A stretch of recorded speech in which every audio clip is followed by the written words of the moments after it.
আসসালামু আলাইকুম। শুভেচ্ছা জানবেন সুপ্রিয় দর্শক। এখনকার খবর হলো ইসরায়েলের প্রধানমন্ত্রী বেনিয়ামিন নেতানিয়াহু ক্ষমা চেয়েছেন। না, এই ক্ষমাটা ইসরায়েলের সঙ্গে গাজার যুদ্ধ এবং এই যুদ্ধে হতাহতের বিষয়ে নয়। কিংবা ধরুন বিশ্বজুড়ে অনেকেরই তো এই বিবি নেতানিয়াহুর বিরুদ্ধে অভিযোগ রয়েছে। সেসব অভিযোগের জন্য তিনি ক্ষমা চাননি। তিনি ক্ষমা চেয়েছেন তার বিরুদ্ধে যেসব মামলাগুলো চলছে ইসরায়েলে, সেই মামলার কার্যক্রম থেকে তাকে যেন মুক্তি দেয়া হয়। সেই মুক্তি দেওয়ার একটা প্রক্রিয়া চালু করার জন্যে তিনি ক্ষমা চেয়েছেন। কার কাছে? তিনি ক্ষমা চেয়েছেন সে দেশের প্রেসিডেন্টের কাছে। আপনারা জানেন যে এই ক্ষমা চাওয়ার বিষয়টি প্রথম উত্থাপন করেছিলেন মার্কিন প্রেসিডেন্ট ডোনাল্ড ট্রাম্প। তিনি এই যে যুদ্ধবিরতি উপলক্ষে এই বিষয়টি উদযাপন করার জন্য ইসরায়েলে গিয়েছিলেন। সে দেশের পার্লামেন্টে তিনি একটা ভাষণ দিয়েছিলেন। সেই ভাষণে তিনি প্রথম প্রেসিডেন্টকে বলেছিলেন যে ডোনাল্ড ট্রাম্পের একটা আইডিয়া রয়েছে যে প্রেসিডেন্ট কেন বেনিয়ামিন নেতানিয়াহুকে ক্ষমা করে দিচ্ছে না। তারপরেও আরো একবার ইসরায়েলের প্রধানমন্ত্রীকে মওকুফ করে দেওয়ার জন্য যুক্তরাষ্ট্রের প্রেসিডেন্ট ডোনাল্ড ট্রাম্প বলেছিলেন, মানে আহ্বান জানিয়েছিলেন তার বক্তৃতার মাধ্যমে। তো তখন ইসরায়েলের রাষ্ট্রপতি বলেছিলেন যে দণ্ড থেকে মওকুফ করা কিংবা ধরুন মামলা থেকে অব্যাহতি দেওয়ার জন্য একটা সিস্টেম রয়েছে।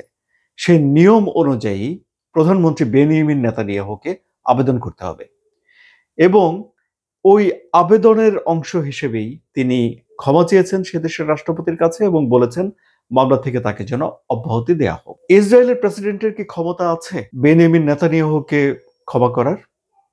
সে দেশের সংবিধান সে দেশের প্রেসিডেন্টকে যে ক্ষমতা দিয়েছে সেই ক্ষমতা হলো কোনো একটা মানুষের দণ্ড মওকুফ করে দেওয়ার। অর্থাৎ আদালতে বিচার হওয়ার পর দোষী সাব্যস্ত হওয়ার পর যদি কারো দণ্ড থাকে তাহলে সেটি মাফ করে দিতে পারেন প্রেসিডেন্ট। এটি সে দেশের আইনে সংবিধানে বলা আছে। এখানে একটা কিন্তু আছে, সেটি হলো যে ইসরায়েলের যে হাইকোর্ট, সেই হাইকোর্টের একটা রায়ে বলা হয়েছে যে জাতীয় স্বার্থে, শব্দটা আবার বলছি, জাতীয় স্বার্থে এবং ব্যক্তিগতভাবে যদি এর বিষয়টা খুবই গুরুতর হয়ে ওঠে তাহলে প্রেসিডেন্ট চাইলে দণ্ড দেওয়ার আগে, মানে আদালত কাউকে দোষী সাব্যস্ত করে সাজা দেওয়ার আগেও প্রেসিডেন্ট ক্ষমা করতে পারেন। সুতরাং রাষ্ট্রপতির হাতে অপশন আছে। কিন্তু রাষ্ট্রপতি বলছেন যে তিনি প্রথমে যে বিচার বিভাগের যেসব কর্মকর্তারা রয়েছেন, অর্থাৎ বিচারক, অর্থাৎ আইনজ্ঞ, তাদের সঙ্গে তিনি প্রথমে আলাপ আলোচনা করবেন, পরামর্শ করবেন এবং তারপরে তিনি সিদ্ধান্ত নেবেন। তাহলে তিনি বেনিয়ামিন নেতানিয়াহুকে দণ্ড থেকে যে মওকুফ করে দেবেন এ বিষয়ে তিনি কোনো পজিটিভ ইঙ্গিত দেননি, আবার তিনি কোনো নেগেটিভ ইঙ্গিতও দেননি। তিনি ডিউ প্রসিডিউর অনুযায়ী কি করা দরকার ওরকম একটা কথা বলেছেন। এটি হলো প্রেসিডেন্টের অবস্থান। এখন বেনিয়ামিন নেতানিয়াহু ৫ বছর ধরে ৩টা পৃথক মামলার বিরুদ্ধে লড়ছে এবং ২০২০ সালে তাকে প্রথম আদালতে হাজির হতে হয়েছে। বেনিয়ামিন নেতানিয়াহু অভিযোগ করছেন এখন যে সপ্তাহে তাকে ৩ দিন আদালতে হাজির হতে বলছে আদালত, এবং বেশ কিছুদিন আগে তিনি আদালতে হাজির হয়েছিলেন শুনানিতে, সেটিও আমরা দেখেছি। বেনিয়ামিন নেতানিয়াহু বলছেন যে এই মামলাটা ভেতর থেকে ইসরায়েলের সমাজকে দ্বিধা বিভক্ত করে ফেলছে। এখন এই মওকুফ যদি হয়ে যায়, তাকে যদি এসব অভিযোগ থেকে রেহাই দেওয়া হয়, তাহলে ইসরায়েলে একটা জাতীয় ঐক্য তৈরি হয়ে উঠবে। এ কথাটি তিনি ব্যাখ্যাতে বলেছেন। সুতরাং আদালত যে ক্রাইটেরিয়ার কথা বলেছিল সেটি ফুলফিল করার জন্য এখন বেনিয়ামিন নেতানিয়াহু যে কথা বলছেন সেগুলো কাছাকাছি আছে। সুতরাং এটা বিবেচনা করার জন্য তিনি, তার দল লিকুইড পার্টি, তারা একটা যুক্তি এখন রাষ্ট্রপতির কাছে উপস্থাপন করছেন। কি অভিযোগ বেনিয়ামিন নেতানিয়াহুর বিরুদ্ধে? ৩টি অভিযোগ। নাম্বার 1, উপঢৌকন নেয়া মানে ঘোষ নেয়া। ২, জালিয়াতি। ৩, বিশ্বাস ভঙ্গ করা। অভিযোগগুলো এরকম যে প্রথম যে মামলাটি করা হয়েছে তার বিরুদ্ধে সেটি হলো যে তিনি সেদেশের প্রভাবশালী ব্যবসায়ীদের কাছ থেকে উপহার হিসেবে সিগার, শ্যাম্পেন ইত্যাদি নিয়েছেন। এটিকে ঘুষ হিসাবে ধরা হয়েছে। দ্বিতীয় যেটি হলো সেটি হলো যে একটি পত্রিকার তিনি ভালো পজিটিভ কাভারেজ পাবেন এই শর্তে তিনি পত্রিকার যেন বেশি বিক্রি হয় প্রচার সংখ্যা বাড়ানোর জন্য সহযোগিতার একটা প্রস্তাব দিয়েছিলেন। এটি জালিয়াতি। এবং তৃতীয় হলো একটা টেলিকম কোম্পানির সঙ্গে একটা বিষয় নিয়ে তার বিরুদ্ধে আস্থা ভঙ্গের ব্রিজ বা চুক্তি ভঙ্গের আস্থা ভঙ্গের একটা অভিযোগ আনা হয়েছে। মোট 3টি এই অভিযোগে তার বিরুদ্ধে 3টি পৃথক মামলা চলছে। বিবি নেতানিয়াহু বলেছেন তার বিরুদ্ধে যে 3টি অভিযোগে মামলা করা হয়েছে এসব অভিযোগগুলো সত্য নয়, অর্থাৎ এই ঘটনাগুলো তিনি ঘটাননি বলে দাবি করেছেন।